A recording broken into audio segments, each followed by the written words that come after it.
At the age of 9, a girl had her fate sealed by a cruel deal made by her stepmother.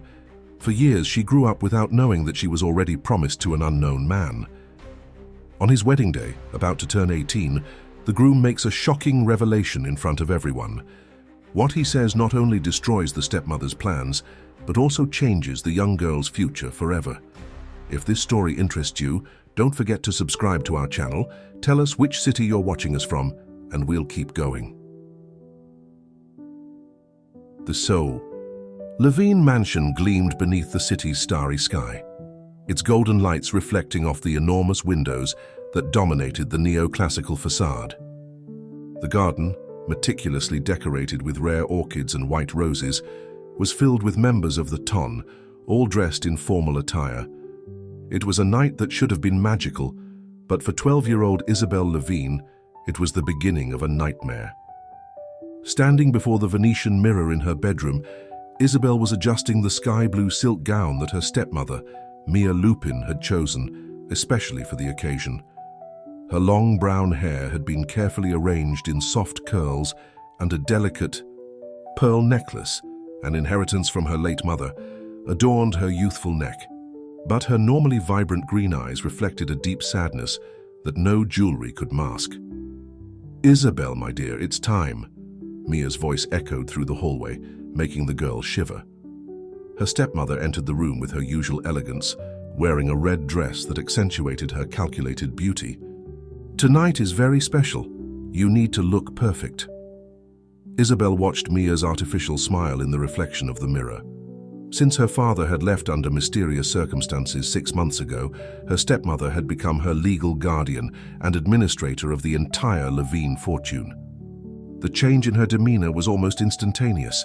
Her previous docility gave way to a controlling coldness that chilled the girl's soul. "Stepmother, please," Isabel whispered, gathering all her courage. "I don't want to do this. I'm too young for an engagement." Mia stepped closer, her heels clicking on the marble floor. With a gentle but firm movement, she adjusted the pearl necklace around her stepdaughter's neck. "Honey, we've talked about this before. Getting engaged to Alex Moreau is the best thing that could ever happen to you. He's one of the most respected businessmen in the country, and this union will secure your future." What Mia didn't say, but Isabel could sense, was the veiled threat behind her sweet words. The week before, when the girl had tried to protest the arranged engagement, her stepmother had made it clear that the children's shelter Isabel loved so much, a social project started by her mother, could face unexpected difficulties if she didn't cooperate. Outside the room, the sounds of the party grew louder. The orchestra began to play a soft waltz, and the voices of the guests mingled in a rising murmur of anticipation. Among them was Alex Moreau, a man in his 40s known as much for his wealth as for his enigmatic personality. As she walked down the marble stairs with Mia, Isabel felt dozens of eyes on her. The flashes from the cameras of the photographers hired to cover the event momentarily blinded her. It was then that among the well-dressed crowd, her eyes found a different face, a young man who couldn't have been more than 20 years old, watching everything with an intense, searching expression. Luca Bianchi, as he would later be introduced, was strategically positioned near the stairs.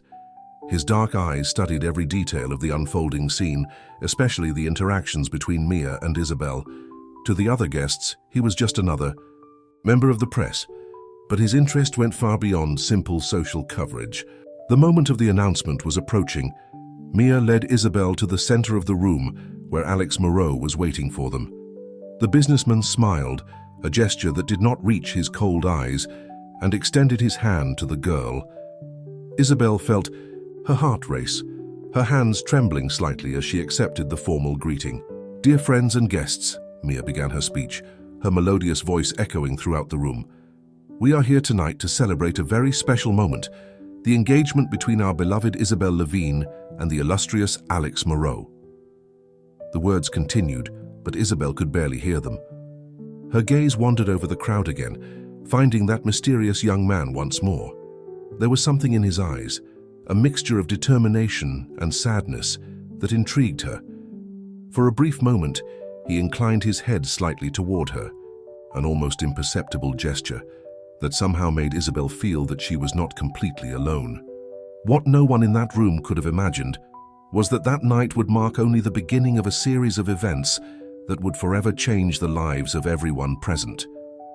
The young observer was keeping a secret that could shake the foundations of the Levine Empire, and Isabel, without knowing it, was about to discover that her fate was not as sealed as her stepmother wanted to make it seem. The orchestra played softly, glasses clinked in elegant toasts, and social smiles masked the true intentions that hung in the air. Meanwhile, Luca Bianchi discreetly walked away from the main hall, carrying with him the weight of a truth that would change everything, a truth that would begin to reveal itself very soon. The morning after the engagement was announced, the Levine mansion still bore the traces of the grand celebration. Isabel woke early, as usual, and watched from her bedroom window as the servants gathered up the last of the garden decorations. The rising sun cast long shadows across the immaculate lawn, creating a play of light and dark that seemed to perfectly reflect the state of her soul. Wearing a silk robe over her pajamas, the girl silently descended the stairs towards the library, her secret refuge since she was a little girl. It was the only place in the house that still retained the essence of her father, with its characteristic smell of old books and leather. The floor-to-ceiling mahogany bookshelves held not only rare volumes, but also precious memories of entire afternoons spent there, listening to the stories that her father told with such enthusiasm. Upon entering the room, Isabel was surprised to find Luca Bianchi, the mysterious young man from the previous night, apparently absorbed in reading an old book. He looked up when he heard her footsteps, and a slight smile appeared on his lips. "Miss Levine," he greeted, carefully closing the book. "I was hoping to find you here." Isabel instinctively recoiled, her mind warning her of the danger of being alone with a stranger. How did you get in here?" "I know this house better than you know," Luca replied, his soft voice carrying a note of melancholy. "In fact, I knew every corner of this library long before you were born." Before Isabel could call for help, Luca pulled a small golden medallion from his pocket. The object immediately caught the girl's attention. It was identical to the one her father always carried with him, the one that had mysteriously disappeared along with other personal belongings after his departure. "This belonged to your father, didn't it?" Isabel asked, approaching cautiously. Luca nodded, opening the locket to reveal an old photograph. In it, a man Isabel recognized as her father held a baby in his arms, his face radiant with happiness. On the back, an engraved inscription read, "To Eric, my treasure." "Eric?" Isabel whispered, her hands shaking as she touched the locket. "But my father never mentioned it." "Your father had a son from his first marriage," Luca revealed, his voice choked with emotion. "That son who supposedly disappeared in a fire 15 years ago. That son is me. My real name is Eric Levine." The shock of the revelation made Isabel stagger, leaning against one of the nearby armchairs. Her memories began to rearrange, themselves like pieces of a puzzle.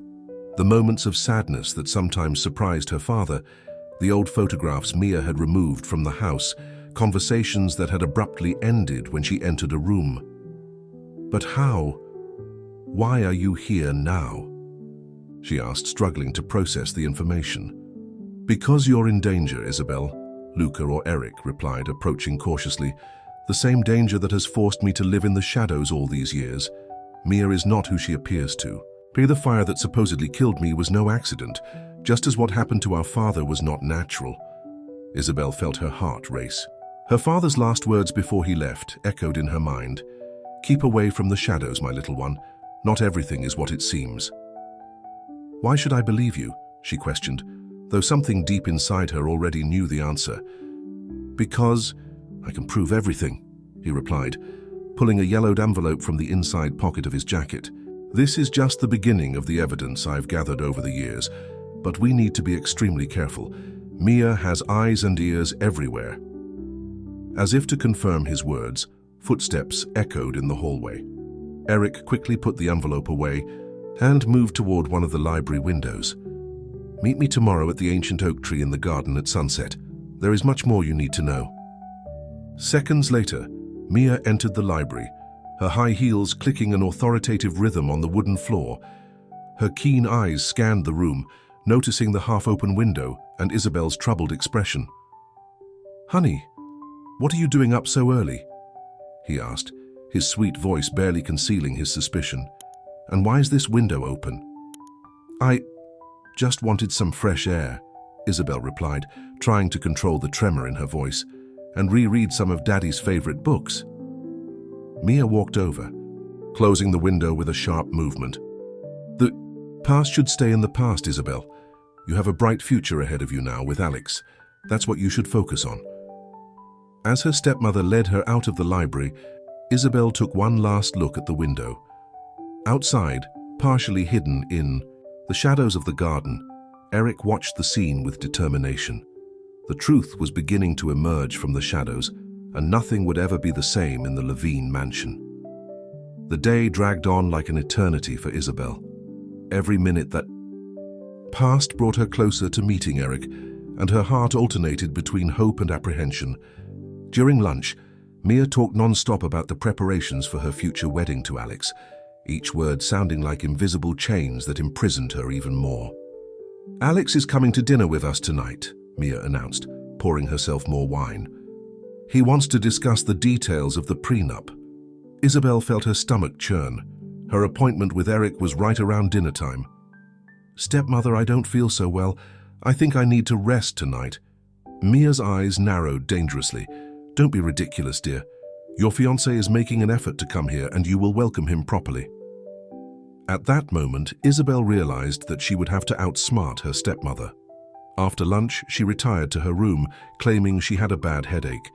Secretly, she began to plan her temporary escape.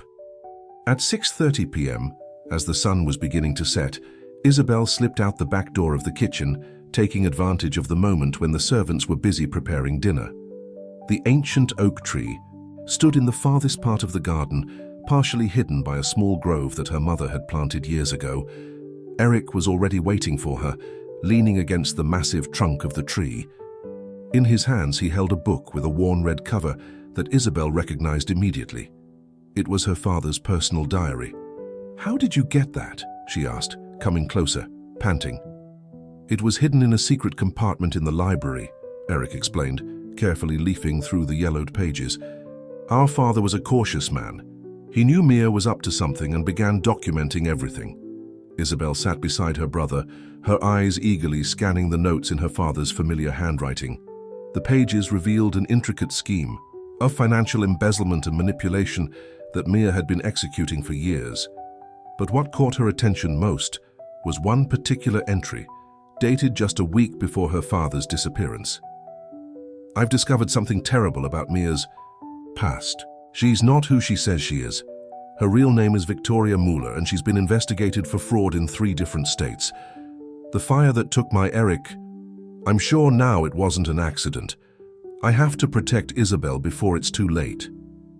"So, that's why she wants me to marry Alex," Isabel murmured, the pieces falling into place in her mind. "They're in this together." Eric nodded gravely. "Alex Moreau has been your accomplice for years. The arranged marriage is just a way to maintain control over the Levine fortune when you come of age." "But there must be a way to stop them," Isabel protested, her voice shaking with indignation. "There is," Eric confirmed, turning a few more pages of the diary. "Father left clues to the location of important documents, including his real will. He hid them in the place where his love affair with my mother began, the old Full Moon orphanage." The sound of approaching voices interrupted the conversation. Isabel recognized the deep timbre of Alex Moreau, mixed with the high-pitched voice of her stepmother. "They must be looking for me," Isabel whispered, getting up hurriedly. Eric tucked the diary into his jacket. "Tomorrow, after your piano lessons, go to the Bella Vista coffee shop. We need to plan our trip to the orphanage." Isabel nodded and started to walk away, but paused for a moment. "Eric, why did you come back now? Why not before?" A sad smile crossed the young man's face. "Because I promised our father that I would only return when I could protect you. And now, with this forced engagement, I know that time has come." The 4. Voices were getting closer and closer. Isabel ran back to the mansion, using an alternative route through the bushes. She managed to enter through the kitchen door and quickly climbed the stairs, reaching her room seconds before Mia opened the... Joyce, Isabel, what does this mean? Alex is waiting downstairs. Sorry, stepmother, she replied, pretending to be sleepy. I was resting because of my headache. Mia eyed her suspiciously, but her expression soon softened. It's okay, honey. I'll tell Alex you're not feeling well, but you'll make up for it tomorrow, okay? As Mia closed the door, Isabel let herself breathe a sigh of relief. Lying on her bed, her heart still racing, she began to plan her next steps. The Full Moon Orphanage was on the other side of town, and she knew getting there wouldn't be easy. But now that she knew the truth about her stepmother, she was determined to fight for her freedom. Outside the mansion, hidden in the shadows of the garden, Eric watched the lighted window of his sister's room. 15 years of exile and preparation had brought him here. He would not allow Mia to destroy what was left of his family. The time for hiding in the shadows was coming to an end. The music room of the Levine mansion was bathed in golden afternoon light as Isabel sat at the piano for her weekly lesson. Madame Sophie, her teacher for more than 5 years, watched intently as the young woman performed a Beethoven sonata. Isabel's fingers danced over the keys with technical precision, but her mind was elsewhere, planning her secret rendezvous with Eric. Your interpretation is different today, my dear, Madame Sophia commented, adjusting her tortoiseshell glasses. There's a new intensity to your touch. Isabel smiled discreetly. Madame Sophia had always been more than just a piano teacher. She was a confidant, someone who had known the Levines since before Isabel was born. Her experienced eyes seemed to see beyond appearances, and Isabel suspected that she knew more about the family's secrets than she let on.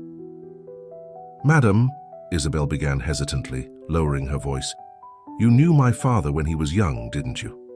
The teacher nodded, a nostalgic gleam in her eyes. Yes, dear, I taught him too at the old Levine house even before he married his first wife, Lena. And you...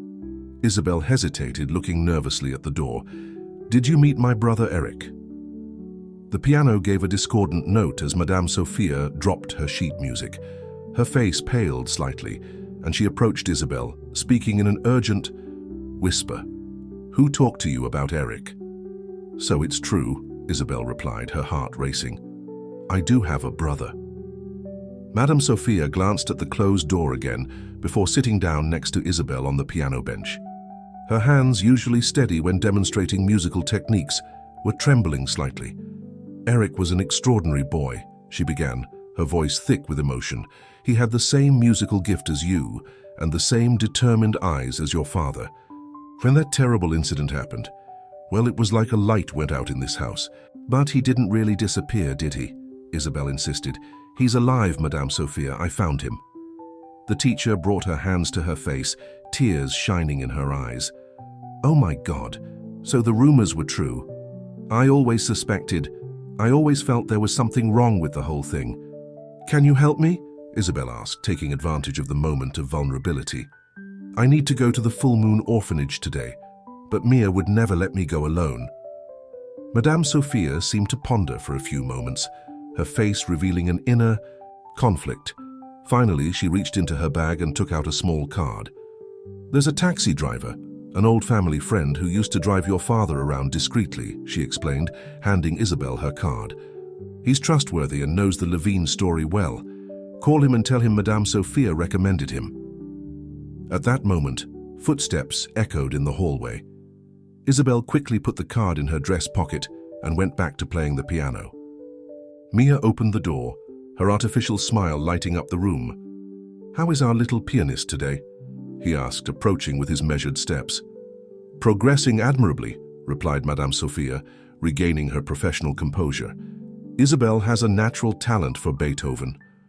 Wonderful, Mia smiled, but her eyes remained cold. Alex will be delighted to hear you play at dinner tomorrow. He's bringing some important associates to meet you. Isabel felt her stomach churn. Each new appointment with Alex was like a lump tightening in her throat. But now, with the driver's license safely in her pocket, she had a chance to change her fate. Madame Sophia, Mia continued, we will need to cancel next week's class. Isabel will have engagement-related commitments. The teacher nodded politely, but Isabel noticed a glint of concern in her eyes. When Mia finally left the room, Madame Sophia approached her student again. Be careful, my dear, he whispered.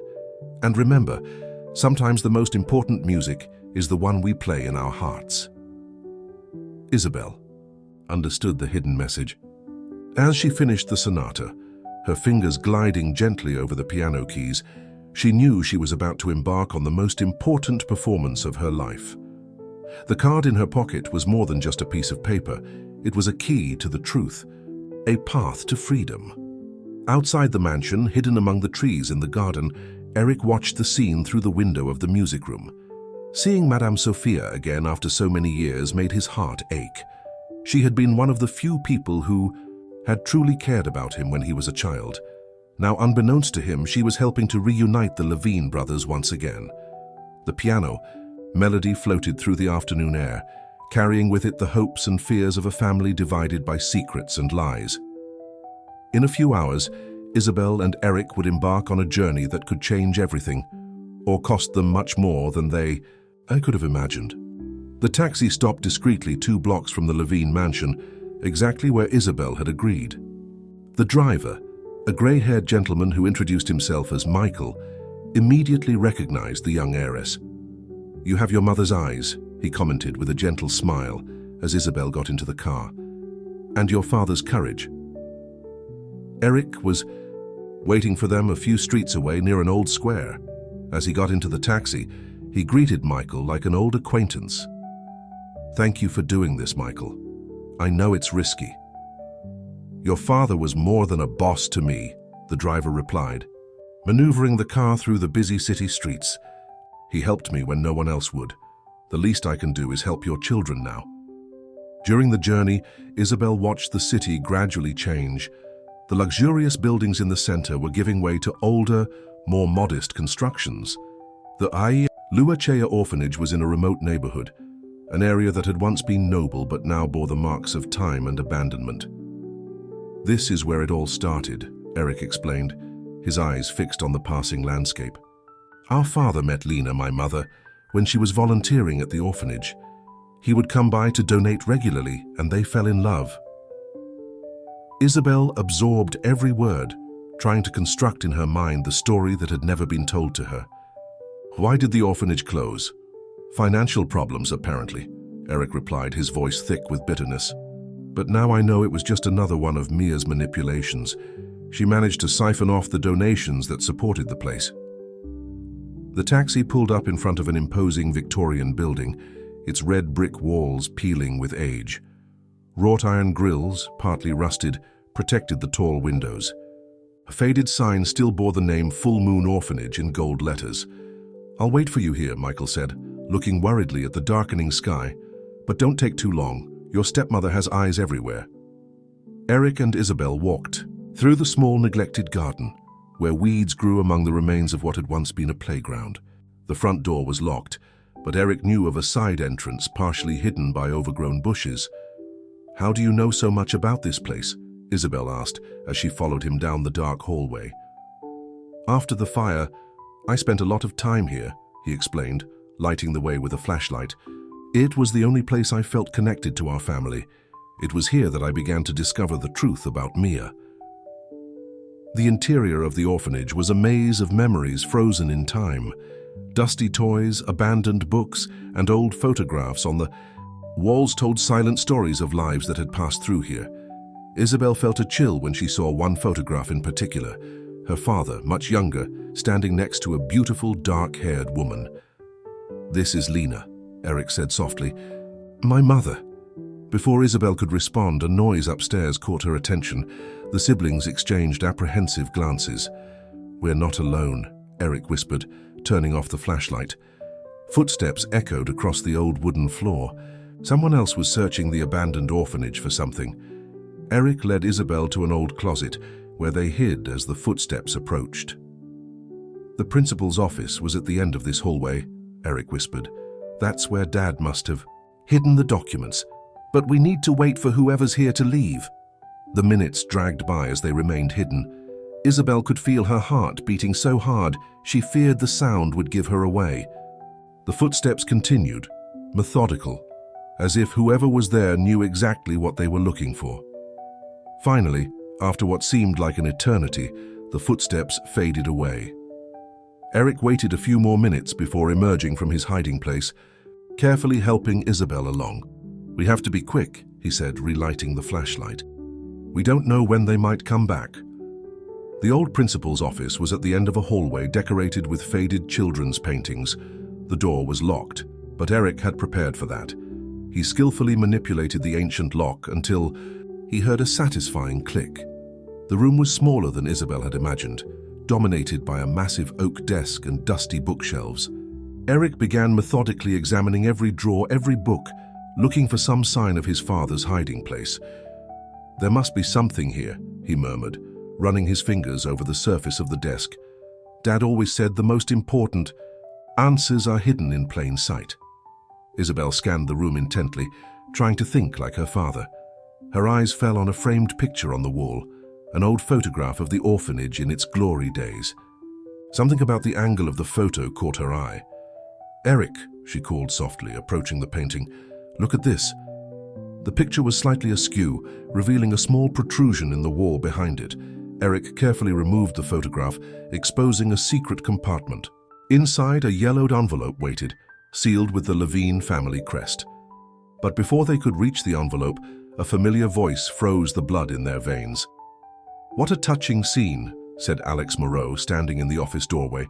The Levine brothers finally reunited. The air in the office was thick with tension. Alex Moreau blocked the only exit, his impeccable suit a stark contrast to the dusty surroundings of the abandoned orphanage. Behind him, two burly figures stood in the hallway, cutting off any possibility of escape.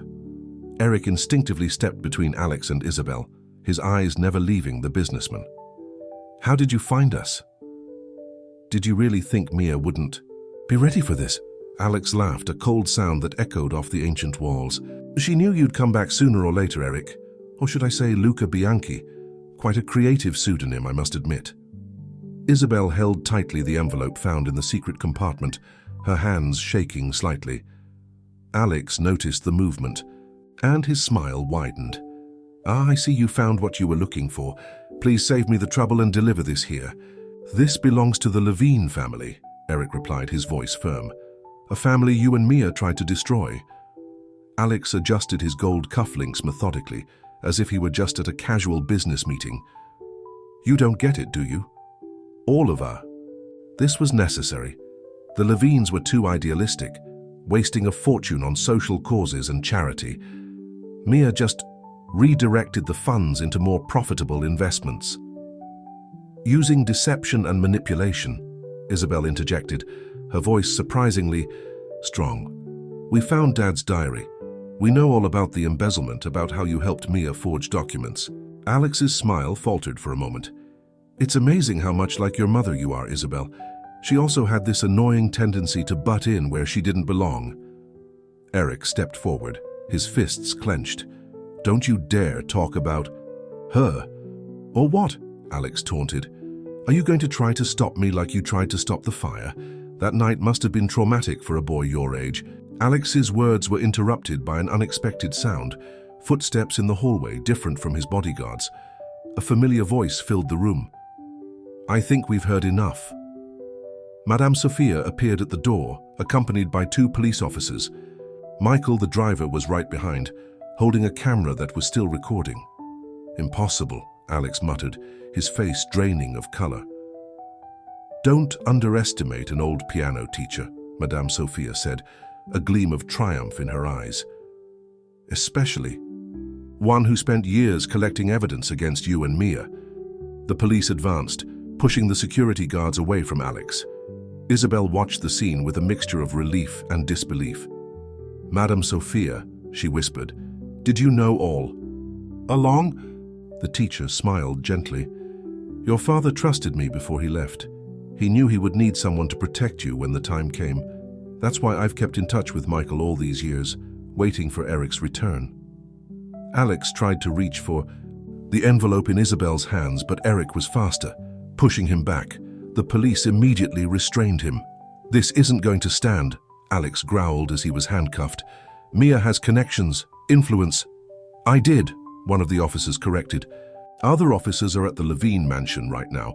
Your partner should be giving a statement by now." As Alex was led away, Isabel finally opened the envelope.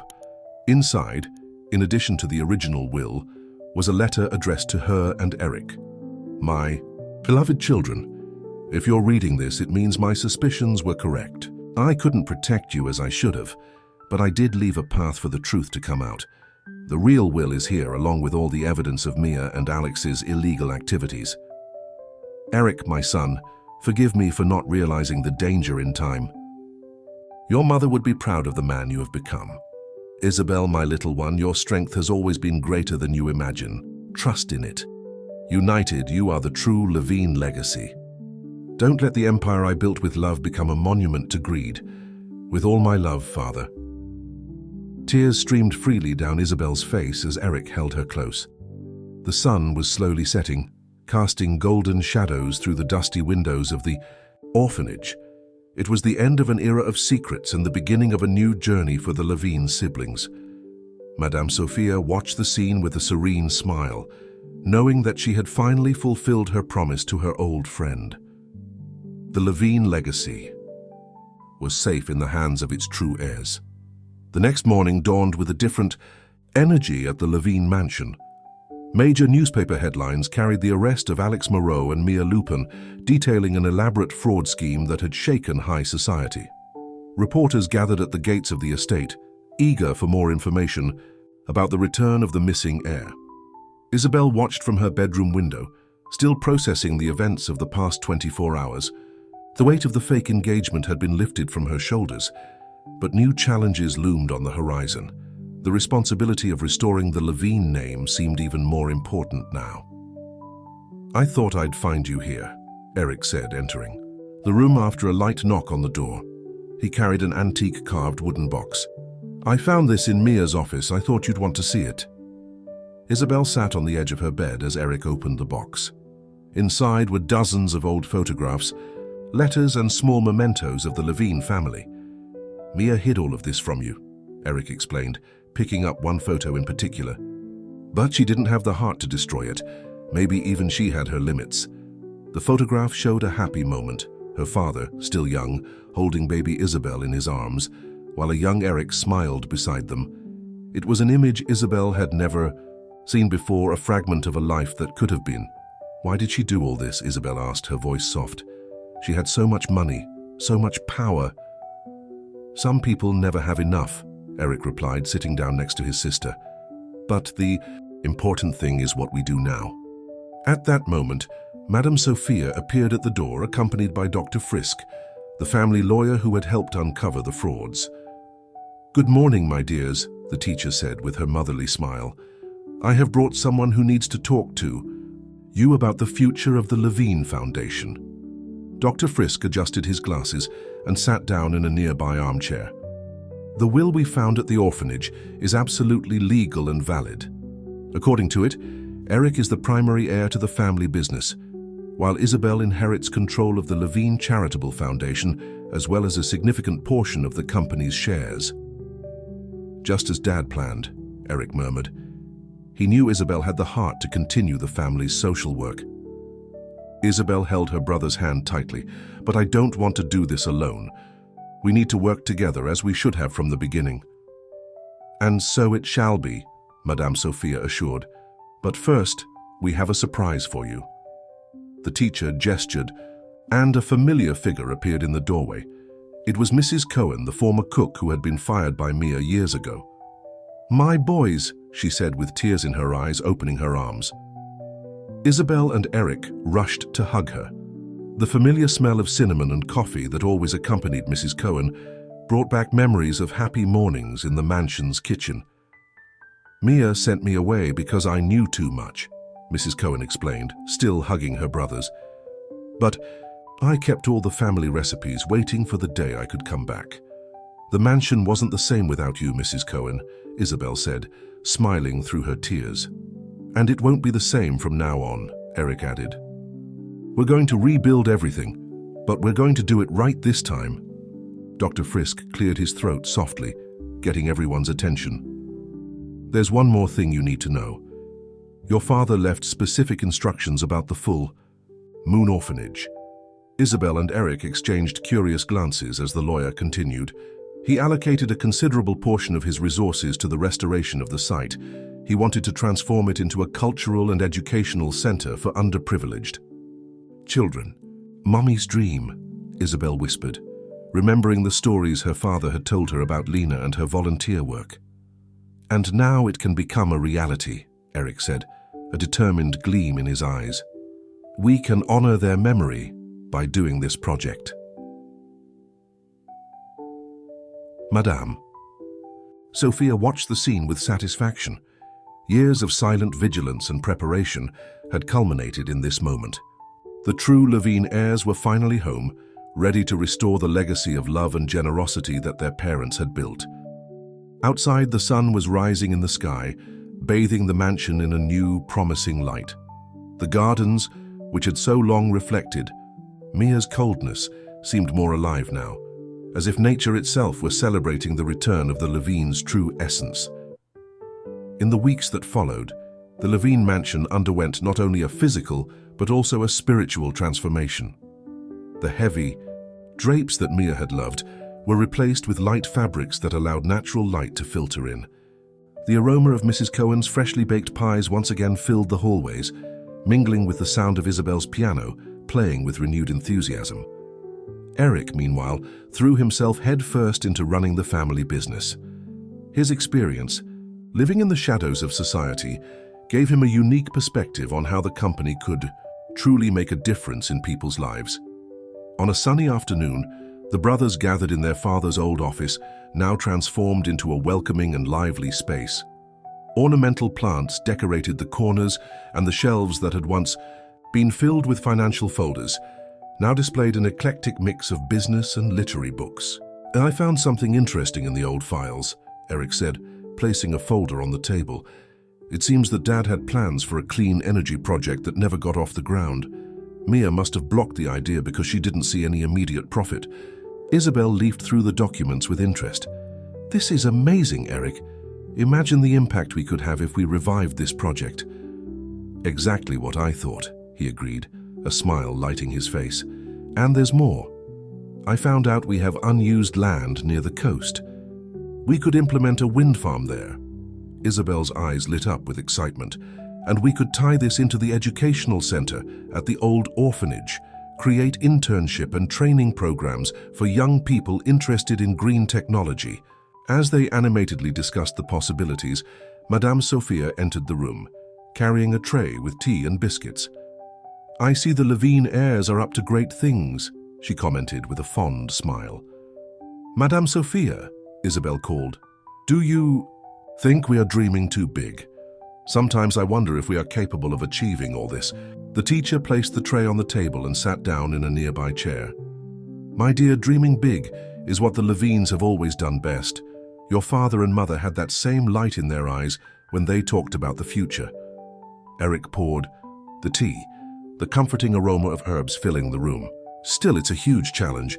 We have to deal with the press, rebuild investor confidence, reorganize the entire structure of the company. And you're not alone in this, a familiar voice interrupted from the doorway. Dr. Frisk entered, accompanied by a determined-looking young woman. Allow me to introduce Dr. Victoria Godot. She specializes in environmental law and corporate social responsibility. Victoria greeted everyone with a firm handshake. It is an honor to meet you all in person. I have followed the Levine case closely and have been impressed by your resilience. I believe we can do great things together. Isabel and Eric exchanged approving glances. Victoria's energy and knowledge were exactly what they needed to turn their plans into reality. Dr. Godot, Isabel began, what do you think of the idea of integrating a clean energy project with educational programs? Victoria's eyes lit up with interest. This is exactly the kind of innovative initiative that could redefine the role of large corporations in society. We could create a model that other companies will want to follow. The conversation flowed animatedly, with ideas being exchanged and plans taking shape. Madame Sophia watched it all with a mixture of pride and nostalgia, remembering similar meetings she had witnessed years ago when Isabel and Eric's parents were young and full of dreams. As the afternoon wore on, the group moved into the garden where Mrs. Cohen had prepared a special snack. The air was fragrant with the scent of newly planted flowers, a personal project of Isabel's to revitalize the mansion's outdoor spaces.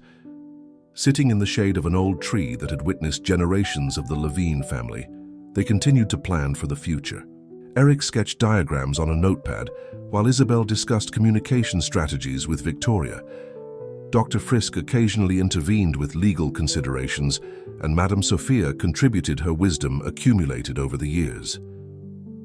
"You know," Eric said, pausing from his notes, "a few months ago I wouldn't have dreamed we'd all be here like this. It seems like we finally found our place." Isabel smiled, taking her brother's hand. "It's true, but I think deep down we always knew this day would come. It's what Mom and Dad would have wanted." At that moment, as the sun set over the horizon and painted the sky with vibrant colors, the Levine mansion seemed to vibrate with renewed energy. It wasn't just a house or the symbol of a business empire, it was the heart of a vision that could change the world, a dream that finally had a chance to become reality. And so, as the stars began to dot the night sky, the Levine brothers and their allies continued to weave the threads of a bright future, honoring the past and embracing the infinite possibilities that tomorrow held. The sun had barely risen when Isabel and Eric arrived at the site where the former Full Moon Orphanage stood. Months of intense planning culminated in this day, the official start of the restoration and expansion of the building that would become the Levine Cultural and Educational Center. Workers were already busy preparing the site and organizing materials. The orphanage's worn facade would be carefully restored, preserving its historic architecture, while the interior would be completely modernized to house classrooms, technology labs, art studios, and a large auditorium. "It's surreal to be here again," Eric commented, his eyes roving the building. "So many memories." Isabel gently squeezed her brother's arm. "Now let's create new memories, not just for ourselves, but for hundreds of children who will have the opportunity you didn't." A car approached, and out stepped Victoria Godot and a team of young engineers and architects. Over the past few months, Victoria had become an invaluable partner, bringing not only her legal expertise, but also a network of contacts committed to sustainable and socially responsible projects. "Good morning, Levine," she greeted with an energetic smile. "Ready to make history?" The groundbreaking ceremony was scheduled for noon, but before then there was much to be done. Isabel led a final meeting with the communications team, ensuring that the project's message was clear. This was not just another corporate investment, but the rebirth of a family dream of social transformation. Eric, meanwhile, toured the construction site with the engineers, discussing the final tweaks to the design. Sustainability was a priority. Solar panels would cover the roof, a rainwater harvesting system would be installed, and the building materials would mostly be from recycled or low-impact sources. As the morning wore on, more people arrived. Representatives from the City Hall, journalists, and even some of the former employees of the orphanage who had been located in recent months. Among them was Donna Ingrid, the former director, now a white-haired lady with kind eyes. "Oh my darlings," she said, hugging Isabel and Eric with tears in her eyes. "Your father would be so proud. This place has always been more than walls and a roof. It was a home for those who had nowhere else to go." Donna Ingrid's words struck a chord with the brothers. Eric, in particular, felt a lump in his throat as he remembered the dark days after the fire, when he thought he had lost everything. At noon sharp, with a small stage set up and cameras positioned, Isabel went up to give her opening speech. Her voice, firm and emotional, echoed through the grounds. Many years ago, in this very place, a story of love and hope was born.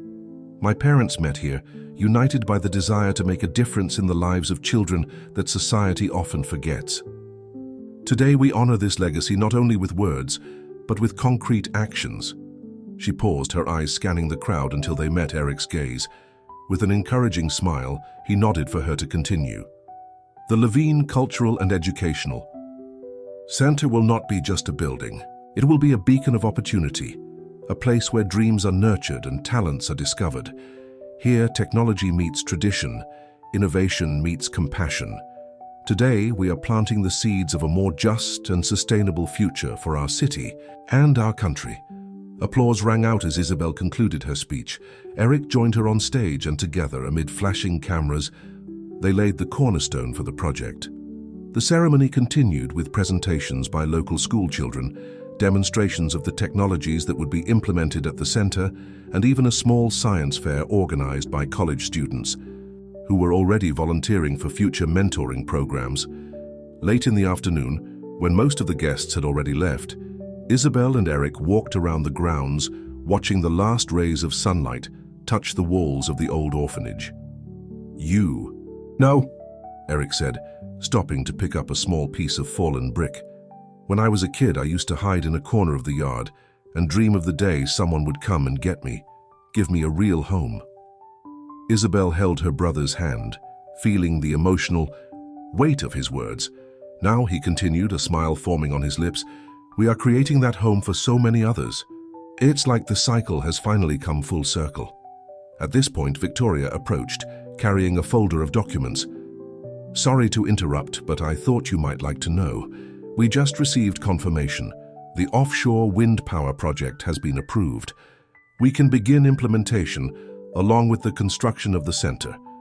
The news was greeted with enthusiastic embraces. It was another crucial step in the plan to integrate education, technology, and sustainability under the umbrella of the Levine Foundation.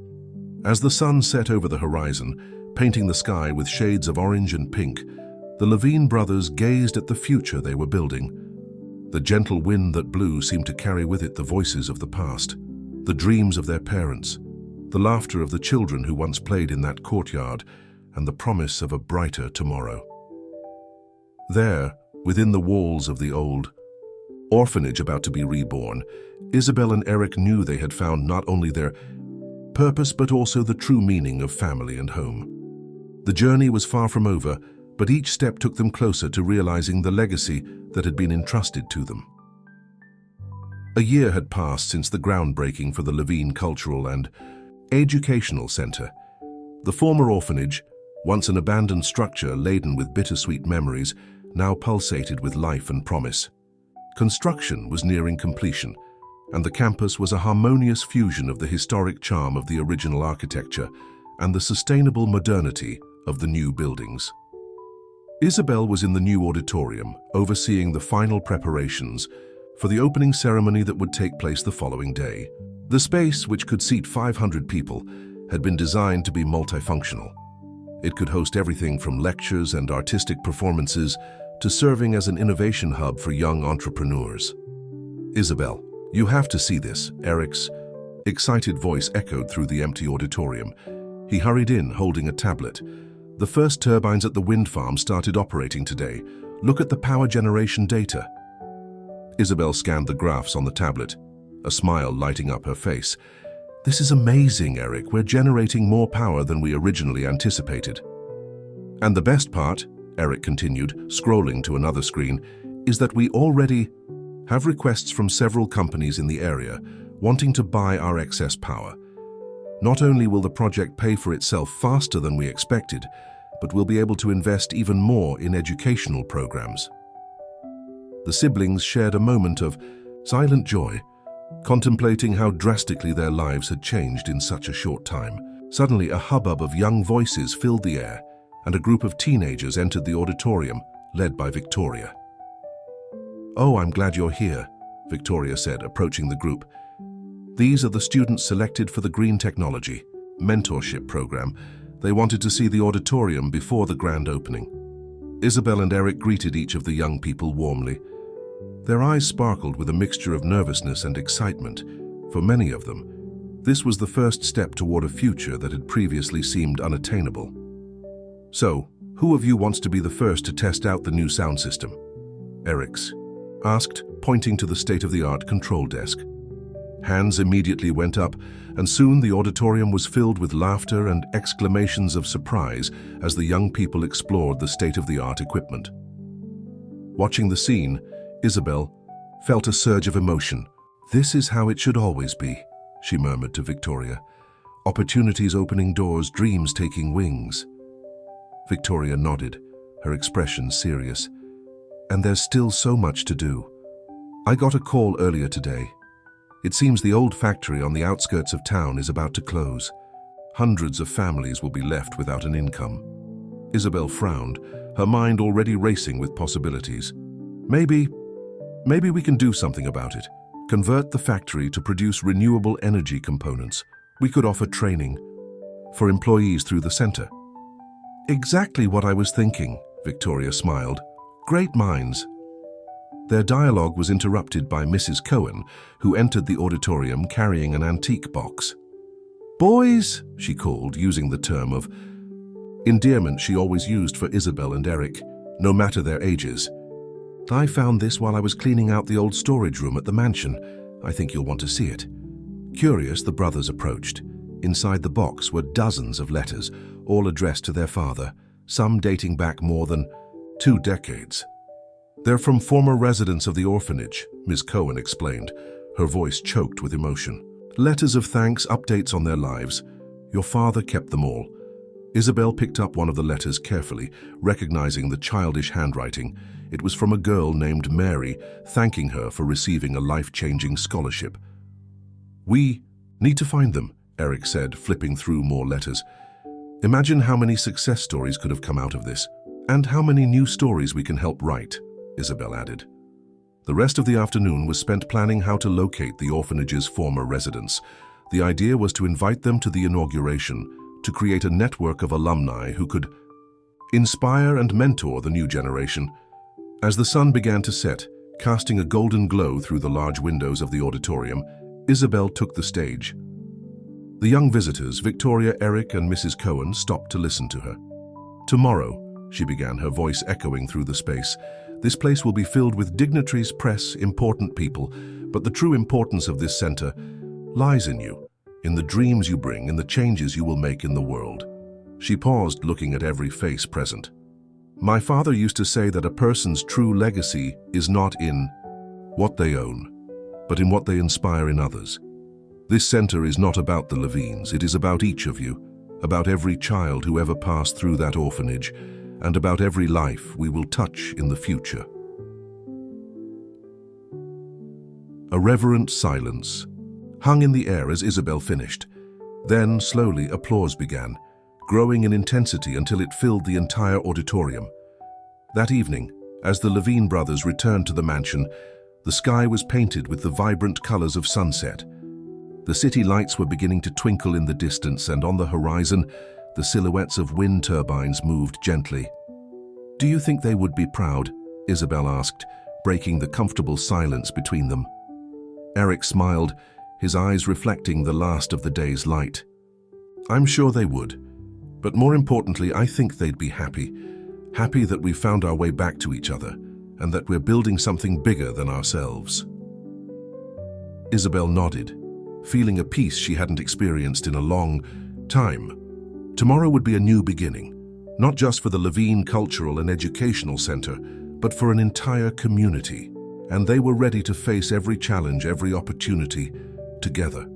As night fell over the city, the lights of the Levine mansion shone like a beacon of hope and possibility, a symbol of the transformative power of love, perseverance, and a shared vision of a better future.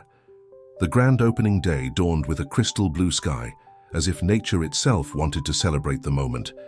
The Levine mansion was abuzz with activity from the early hours of the morning, with Isabel and Eric coordinating the final details before heading to the Cultural and Educational Center. "Nervous?" Eric asked, adjusting his tie as he watched his sister in the mirror's reflection. Isabel smiled, a mix of anxiety and determination in her eyes. "A little, but it's a good kind of nervousness, like we're about to take a big leap." The journey to the center was made in contemplative silence. The streets were decorated with banners and posters announcing the inauguration, and small groups of people were already heading towards the site, many carrying flowers and gifts. Upon arrival, they were greeted by a sight that took both of their breath away. The former orphanage, now beautifully restored, stood majestically against the blue sky. New modern, sustainable buildings surrounded it, creating a campus that seamlessly blended past and future. Victoria was waiting for them at the entrance, clipboard in hand and a radiant smile on her face. Everything is ready. The press is already in place, the authorities have arrived, and we have a special surprise for you both. Intrigued, the brothers followed Victoria to a private room. Upon opening the door, they were greeted by a chorus of familiar voices. Surprise. Tatifiu. Room was filled with smiling faces, former residents of the orphanage who had been located in recent weeks. Men and women of all ages, some accompanied by their own children, all united by the shared history of this place. Among them was Mary, the girl from the letter Elizabeth had read. Now a woman in her 30s, she approached with tears in her eyes. "Your father changed my life," she said, hugging Isabel and Eric. "The scholarship I received allowed me to graduate in medicine. Today I work in a public hospital, trying to give back everything I received." The stories kept coming. An engineer who had helped design the wind turbines, a teacher who was now returning to teach at the center, a businessman who offered internships to new students. Each story was a living testament to the lasting impact that acts of kindness and opportunity could have. With hearts overflowing with excitement, Isabel and Eric walked to the stage set up in the large central courtyard. Our crowd stretched as far as the eye could see. Local residents, dignitaries, journalists, and most importantly, hundreds of young people eager to begin their journey at the new center. Eric was the first to speak. A year ago, when we laid the cornerstone for this project, we spoke of dreams and possibilities. Today we see those dreams becoming reality. But the real inauguration is not of a building or a program. It is the beginning of thousands of individual journeys, of lives that will be transformed here. Isabel took the microphone, her voice firm and emotional. This center is born from a love story, the love of our parents for each other, for the children who passed through that former orphanage, and for the future they dreamed for our community. But it is also born from the love of each and every one of you, from the former residents who have returned to share their stories, from the teachers who will dedicate themselves to nurturing new talents, from the students who bring their dreams and their energy. She paused, looking out at the crowd. What we are inaugurating today is not just a physical space, it is a commitment to education, to innovation, to sustainability, a commitment to a future where every person has the opportunity to develop their full potential. Isabel's words were met with a thunderous ovation. When the applause died down, Eric continued, "And this is just the beginning. The wind power project is already generating more jobs and clean energy than we anticipated. We are in talks to revitalize the city's old factory, transforming it into a hub for the production of green technologies. Every challenge we face is an opportunity to grow, to do more, to go further." The ceremony continued with emotional speeches from former residents of the orphanage, cultural performances by young local artists, and demonstrations of the new technologies implemented at the center. Later in the day, as the sun set and cast golden hues over the new campus, Isabel and Eric walked between the buildings, watching lively groups of students, families, and visitors exploring each space. "You know," Isabel said, stopping near an ancient tree that had been preserved in the middle of the courtyard, "I think I finally understand what Dad meant when he talked about leaving a legacy." Eric nodded, his gaze sweeping across the horizon where wind turbines turned gently. "It's not about us. It's about what we leave behind for others, about the seeds we plant." At that moment, a young woman approached shyly, holding a book. "Mr. Levine, Miss Levine, I just wanted to say thank you. I won one of the scholarships and, well, that changed everything for me and my family." Isabel smiled, placing her hand on the girl's shoulder. "What's your name?" "Abigail," she replied. "Well, Abigail," said Eric, "we can't wait to see all the amazing things you'll accomplish." As Abigail walked away, Isabel and Eric exchanged a look of deep understanding. In that young woman, they saw a reflection of their parents, of themselves, and of a future full of possibilities. Night fell over the Levine Cultural and Educational Center, but the lights that shone in every window, in every laboratory, in every learning space, were a living testament that the true Levine legacy was just beginning to blossom. 5 years have passed since the opening of the Levine Cultural and Educational Center. What began as an ambitious dream has become a vibrant and evolving reality. The campus, once confined to the former orphanage and its immediate surroundings, now spans several blocks, forming a veritable district of innovation and learning. It was a spring morning as Isabel and Eric walked across campus, observing the steady stream of students, researchers, and visitors. The air was thick with the scent of newly bloomed flowers and the excited buzz of ideas being shared. "Can you believe how much has changed?" Isabel asked, stopping to greet a group of young scientists leaving the newly opened Sustainable Biotechnology Laboratory. Eric smiled, his gaze sweeping over the transformed cityscape. "Every time I come here, it seems like there's something new to discover." Indeed, the Levine Center's impact extended far beyond its physical boundaries. The former factory on the outskirts of the city, now converted into a green technology manufacturing hub, employed hundreds of people. The wind energy project had expanded, providing clean energy to the entire region. Most importantly, a new generation of leaders, innovators, and change-makers was emerging, inspired by the values and opportunities the center offered. They walked. Victoria caught up with them carrying a stack of reports. After years of working together, she had become not only an indispensable business partner, but a dear family friend. "We have great news," she announced, handing one of the reports to Eric. "The microcredit program for small entrepreneurs that we launched last year is exceeding all expectations. We have already benefited over 500 local businesses." Isabel flipped through the report, her eyes shining with excitement. "This is amazing, and what makes me happiest is seeing how many of these entrepreneurs are alumni of the center." They continued their walk, arriving at a new building under construction. It was the Future Center for Renewable Energy Research, a partnership between the Levine Foundation and several universities in the country. "Who would have thought," Eric commented, watching the workers work, that first wind turbine would take us this far?" A group of children ran past them, laughing and carrying science projects. Isabel smiled, remembering a recent conversation. "Did you know that Abigail, the girl who thanked us at the inauguration 5 years ago, is now leading an educational robotics project for public schools?" Eric nodded proudly. "And she's not the only one. Mary, the doctor, is coordinating a preventive health program in the surrounding communities. Every success story seems to spawn 10 more." They arrived at the main auditorium, where an international conference on sustainable development was about to begin. Leaders from around the world had gathered to discuss and learn from the Levine model as the integrated approach to education, innovation, and social responsibility became known. Before they entered, Isabel pulled Eric aside, her face suddenly serious. "Rafa, do you think we are doing enough? Sometimes I wonder if we could do more, reach more people." Eric took his sister's hands, his gaze gentle and determined. "Isabel, look around us. Every person here, every idea being shared, every life changed.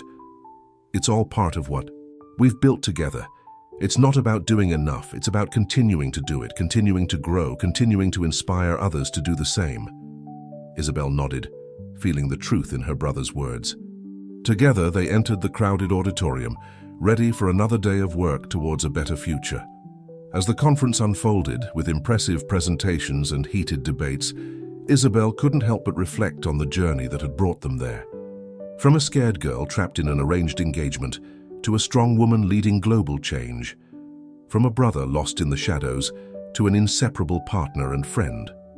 Later in the day, as the sun set, painting the sky in shades of orange and pink, Isabel and Eric climbed up to the rooftop of the main building. From there they could see the entire campus, the surrounding city, and, in the distance, the gently turning wind turbines. "You know," Isabel said, leaning on her brother's shoulder, "I think I finally understand what it means to be a real Levine."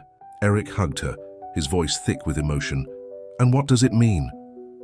"It means never stop dreaming, never stop building, never stop believing in the power of an idea to change the world," she replied, her eyes shining in the twilight. The first stars began to dot the sky. The Levine brothers stood there contemplating not only what they had achieved, but all the possibilities that lay ahead. The legacy they had built was not just buildings, programs, or numbers on reports. It was one of hope, of transformation, of lives touched and futures reimagined. And so, with the gentle evening wind bringing promise of a new dawn, Isabel and Eric knew their journey was far from over. Each day would bring new challenges, new opportunities to make a difference. But now, more than ever, they were ready, not just to face the future, but to build it one dream at a time.